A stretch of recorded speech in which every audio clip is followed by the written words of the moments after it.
La prevención, los simulacros para ayudarnos a saber cómo reaccionar ante cualquier evento. ¿Sirven realmente los simulacros? Bueno, pues es el tema sobre la mesa y saludo a nuestro director editorial Raúl Frías Lucio, a mi compañero analista de Mega Noticias Víctor Hugo Hernández. Caballeros, muy buenas tardes. El tema sobre la mesa.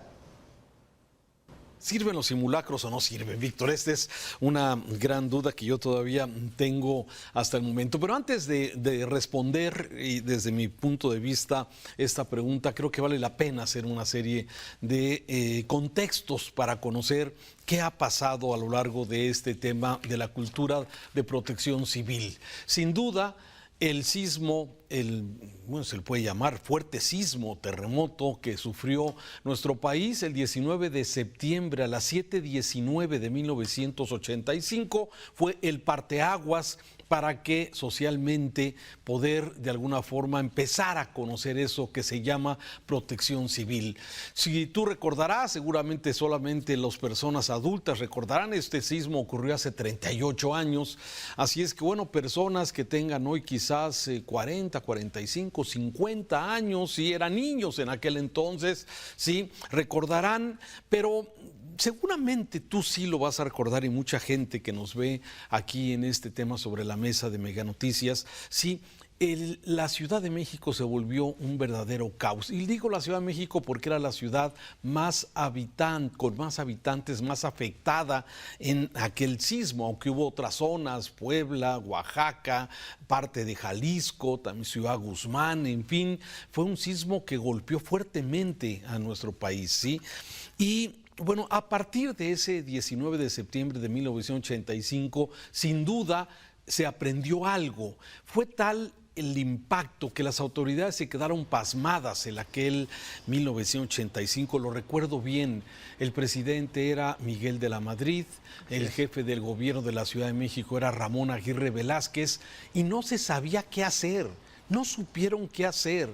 Los ciudadanos simplemente nos dedicamos a rescatar a las víctimas en una solidaridad espontánea, que se hacían esas largas filas de personas para poder quitar piedra por piedra de los edificios que habían desplomado. Más de 770 edificios se desplomaron. La cuenta, Víctor, nunca ha sido clarificada, pero oficialmente en ese sismo de 85, que ha sido el más mortífero de los últimos años, fueron 3,600 personas, ¿sí? Siempre extraoficialmente se habla de que fueron más de 10,000, pero oficial son 3,660 y tantas, si no mal recuerdo, ¿sí? Y esto fue el parteaguas precisamente de esta cultura de protección civil. Empezaron ahí a preguntarnos por qué tantos edificios de 3, 4, 5 pisos se cayeron, mientras que las grandes torres como la Torre Latinoamericana y otros grandes edificios pues apenas se movieron, algo de mampostería, pero ¿por qué se cayeron los edificios de 5, 6 y 7 pisos? ¿Sí? Bueno, a partir de entonces empezaron las reglamentaciones más fuertes, más duras, ¿sí? Reglamentos que permitían y que exigían de alguna forma a los constructores a tener mayor resistencia en los edificios, ¿sí? Tlatelolco, el Hotel Regis y todo lo que estamos viendo, tú lo recordarás muy bien seguramente, fueron, sí, una gran tragedia en la Ciudad de México. Bueno, a partir de ahí empezaron reglamentos más endurecidos, empezaron estos simulacros, empezamos también a prepararnos un poco mejor, el entender que iba a haber réplicas. Hoy sabemos que hay un sismo fuerte y sabemos que van a llegar las réplicas, ¿sí? Y más o menos uno se organizó familiarmente para qué hacer, ¿sí? Se hablaba en aquel entonces, recuerdo que en casa teníamos una bolsa preparada, sí, con algunos de los documentos más importantes, que era una mochilita que tenía preparada mi padre, mi madre, para salir en caso de que se volviera a presentar un sismo de ese tipo. En fin, empezamos a tomar algunas medidas. Pero ¿qué ha pasado con el tiempo? Sí, hemos tenido sismos fuertes, sí, de más de 8 grados. Sí, y sin embargo, bueno, me parece que ya yo hoy veía la forma en como mucha gente, Víctor, y participaba en los simulacros, pues cotorreando, ahí la vamos llevando, bajando de un edificio de 8 pisos, pues ahí platicando, en fin, me parece que a veces no tomamos como muy en serio el tema de los simulacros, pero de que sirven, Víctor, desde mi punto de vista, definitivamente sirven, y ahorita te explico por qué. Sí, yo, muy buena cronología la que acabas de hacer, Raúl. Haría yo 2 o 3 observaciones. Primera, reiterar que tanto tú como yo somos sobrevivientes de ese tremendo temblor del 19 de septiembre del 85, porque ya trabajábamos y hacíamos nuestros pininos como reporteros en ese entonces en la Ciudad de México, y supimos lo que fue esa tragedia que, como tú bien dices, generó un movimiento espontáneo de muchos que nos sumamos a la ayuda a través de brigadas desde nuestros espacios y con nuestros esfuerzos ante el pasmo del gobierno, sí, y que sirvió para lo que fue en ese entonces el nacimiento de lo que ahora conocemos como Protección Civil. El segundo aspecto fue que hay que recordar que el temblor afectó una parte muy focalizada de la Ciudad de México, porque se decía mucho que toda la Ciudad de México, pero fue fundamentalmente el centro y algunas colonias de la Ciudad de México, del centro, la colonia Roma, la colonia Centro, que yo recuerdo, Tlalpan, Viaducto, las más afectadas por sus características. Y la tercera observación que te quería hacer, Raúl, ese sismo derrumbó más edificios públicos que edificios de tipo privado o de otro tipo. ¿Por qué? Porque se supo con el tiempo que esos edificios públicos, que muchos eran hospitales, muchos eran instituciones o edificios de gobierno, como la SCOP, tú te recordarás, la guardería esa de la SCOP que estaba sobre eje central, si mal no recuerdo, y muchos hospitales, el Hospital General, el Hospital de Pediatría, si mal no recuerdo, en fin, se me va ahora de la mente. Sí, sí, claro. Eran edificios que se hicieron bajo el tema de la corrupción, que fueron un negocio tremendo para los constructores de ese tiempo, que utilizaron material mediocre, de baja calidad, y que con el desplome de los edificios se puso en evidencia. Se inició una investigación de la cual nunca supimos los resultados, pero que, bueno, influyó mucho en eso. Esas son las acotaciones que hago a ese temblor de septiembre del 85, Raúl. Después vendrían los otros que nos llevarían a entender que somos y seguimos siendo, para terminar mi comentario, Raúl, una sociedad todavía muy reactiva y que nos falta mucho aprender a ser una sociedad preventiva, que es lo que debemos de alcanzar. A ver, México está en una zona de alta sismicidad, no podemos dejar y olvidarnos eso. Estamos sobre 5 placas tectónicas, nuestro país se encuentra situado, y esas placas tectónicas se acomodan, se mueven, están en movimiento, y esto es lo que genera desde luego estos sismos. Y precisamente vamos a seguir teniendo sismos. Lo que nadie ha podido explicar científicamente es por qué en los últimos años 3 sismos se han presentado el 19 de septiembre de diversos años y no hay ninguna respuesta científica a estos hechos. Pero más allá de esta casualidad, ¿sí? Sismos, fíjate. 19 de septiembre del 85, 19 de septiembre del 2022, 19 de septiembre del 2019, además del 7 de septiembre del 2017. Pero entiendo, son casualidades que nos han dado esta coincidencia que tenemos esto. Pero la pregunta que nos hacía y dejaba Eduardo sobre el tema sobre la mesa, ¿estamos mejor preparados? Me parece que sí. Sí, hoy sabemos, aunque quizás no haya gran participación en los simulacros, me parece que el que estemos mejor ubicados cada uno de nosotros en saber nuestro entorno. Yo, por ejemplo, cuando llego a algún viajo y voy a algún hotel o a algún lugar, lo primero que busco es la salida de emergencia. ¿Dónde carambas está la salida de emergencia? ¿Por dónde va uno a correr? Es cierto. Sí. Es cierto. Ya se ha vuelto. Esa fue la experiencia que tuvimos los sobrevivientes. Después de este temblor, nosotros sí cambiamos radicalmente nuestro estilo de vida, porque llegas a cualquier lugar y lo primero que dices es, en caso de un desastre, ¿para dónde corro?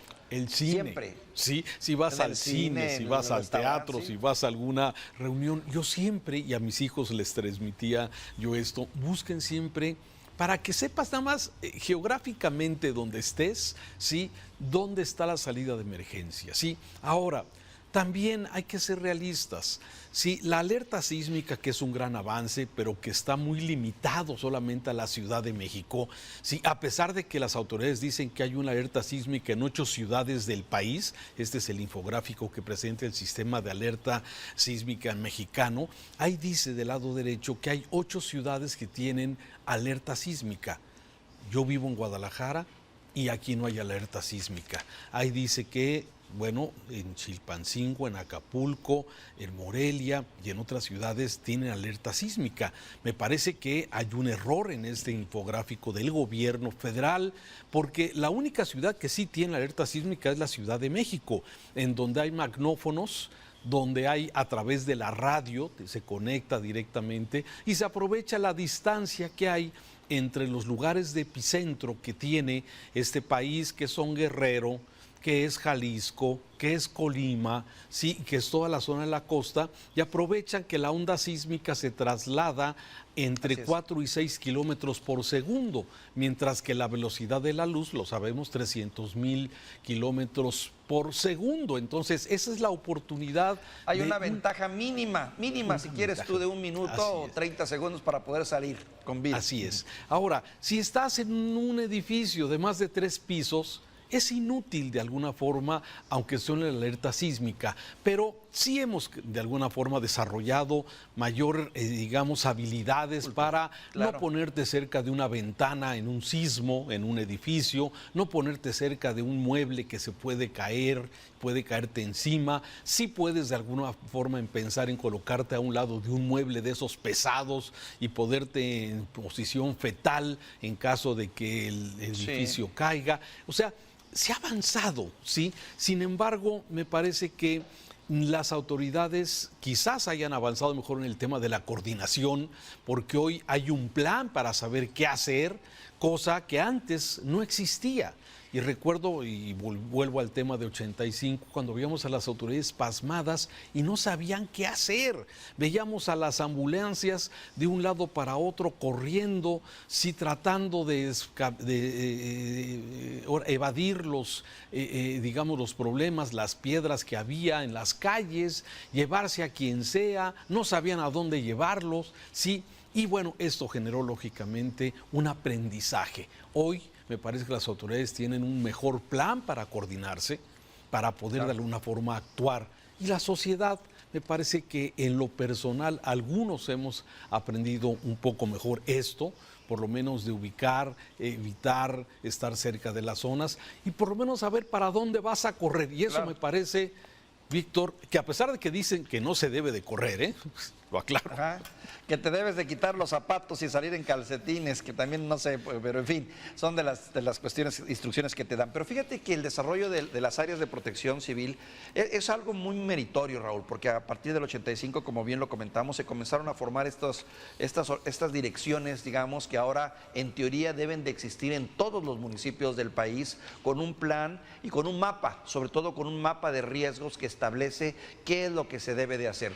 Y hay regiones de nuestro país que están muy bien coordinadas. Por ejemplo, te platico la experiencia aquí en el norte que hemos tenido, que por cierto no es una región sísmica, eso hay que decirlo también, pero que sí tenemos otro tipo de accidentes que van más en el orden del tipo industrial. Ya están coordinadas las empresas, entonces trabajan bomberos junto con los servicios de emergencia de las grandes empresas que hay aquí y todas se coordinan para tratar de ayudar cuando se presenta este tipo de eventos. Y en muchas ciudades esto ya existe y se da. En algunas ciudades de manera más organizada, más bien planeada, y en otras todavía no lo hacen y no lo... ¿Por qué? Porque también hay que decir algo, Raúl, y viene la crítica. Se han reducido mucho los presupuestos durante este gobierno para lo que es protección civil y cultura. Sí, y mira, y voy a poner nada más un ejemplo. Sí, yo decía que hemos avanzado, pero falta mucho. Sí, en otras latitudes, en otras naciones, sí, utilizan la tecnología, por ejemplo, una alerta sísmica, no tienes que poner un magnófono en una esquina de una colonia, sí, te llega a tu celular directamente. Hoy todos tienen un celular y te llegan automáticamente simplemente porque tú andas en la zona. Este tipo de tecnología ya existe, se usa en muchas partes del mundo para que te lleguen las alertas pertinentes cuando hay esta oportunidad del tiempo, ¿sí? Eso, ¿por qué no se ha aplicado en México? ¿por qué no? Si ya existe, seguimos con este sistema rudimentario, por llamarlo de alguna forma útil, pero rudimentario, del magnófono en las algunas colonias de la Ciudad de México. Déjame adelantarte una respuesta, Raúl, porque siempre los recursos son prioritarios para otro tipo de urgencias y de eventos, desde caprichos de un presidente por proyectos personales, hasta dinero para la política, para otras cuestiones, para campañas, para mil cosas más, que no necesariamente es lo más importante, pero que sí es lo urgente. Y es urgente, muchas veces va más en la agenda de la urgencia de la clase política que de las necesidades de la sociedad. Eso hay que decirlo, porque estoy de acuerdo contigo, a estas alturas, y por el solo hecho de ser uno de los 15 países con más intensidad sísmica que hay en el mundo, debería de ser a estas alturas que tuviésemos un servicio de sismos, antisismos de primer nivel. Pero pues bueno, ya sabemos los problemas que vivimos en un país como el nuestro, ¿no? Gracias, Víctor. Un saludo. Te mando un abrazo, Raúl, y buen tema, ¿eh?